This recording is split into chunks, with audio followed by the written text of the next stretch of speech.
گاهی آدم از خودش هم دور میشه، از همان جایی که به دنیا آمده، از کوچه هایی که با هر قدمش خاطره داشت. اما یک روز میرسه که باید بره، برای آینده، برای امید، برای یک زندگی بهتر. غربت از همان لحظه شروع می شود که دستهای مادرت را پشت سرت حس می کنی، وقتی که لبخند می زند اما چشمانش گریه می کند، وقتی می گوید برو خدا همراهت باشد اما دلش می گوید کاش نمی رفتی. در غربت اتاقت پر از سکوت می شود، سکوتی که هیچ کس نمی فهمد، نه همزبان داری، نه همدل و نه یک دوست، و تنهایی از میان جمعیت فریاد می زند. قدر لحظه هایی را می فهمی که یک روز برایت خیلی ساده بود.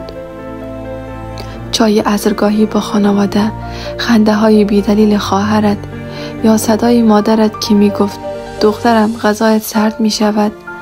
در غربت یاد می گیری قوی باشی، یاد می گیری اشکت را ساعت 3 صبح بی صدا بریزی که هیچ کس نفهمد، اما در همان تاریکی ها امید پیدا می شود.